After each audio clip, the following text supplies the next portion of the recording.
Bonjour à tous, c'est Jean-Luc Haut sur sa chaîne YouTube. Aujourd'hui, nous allons parler de la Russie qui développe un projet de centrale nucléaire sous-marine pour la zone arctique.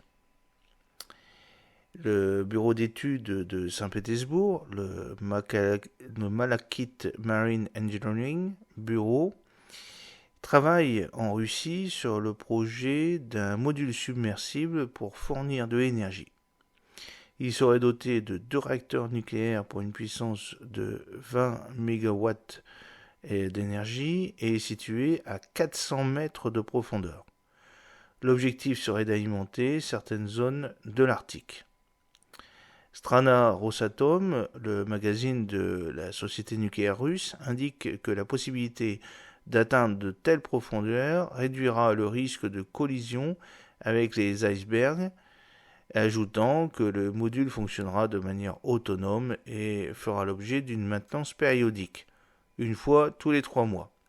Il sera contrôlé par un maximum de 6 spécialistes.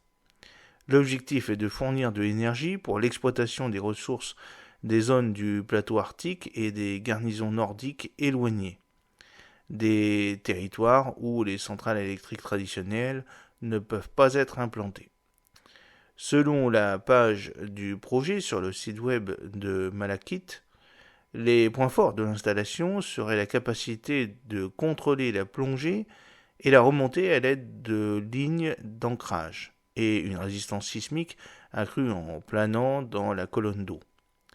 Le degré d'avancement du projet n'est pas clair, mais l'ambition de créer un complexe sous-marin alimenté avec du nucléaire n'est pas nouvelle. En 2016, l'agence de presse russe Interfax mentionnait un projet russe pour lequel les études et une modélisation 3D avaient été réalisées pour un réacteur répondant aux exigences de l'AIEA.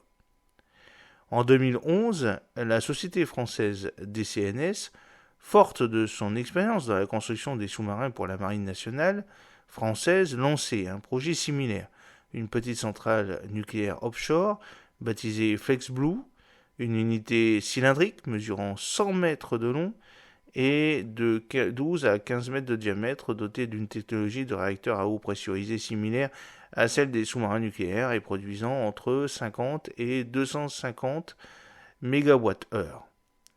La Russie a déjà un programme de production de barges nucléaires.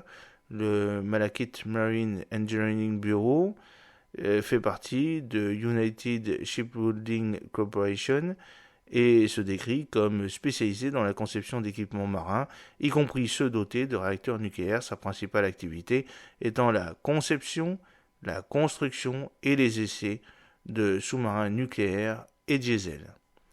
J'espère que cette petite vidéo vous a plu. N'oubliez pas de cliquer sur le pouce pour la promouvoir, de vous abonner si ce n'est pas encore fait, et de promouvoir cette vidéo en la partageant sur vos réseaux sociaux. A très bientôt, fidèlement, Jean-Luc Haut.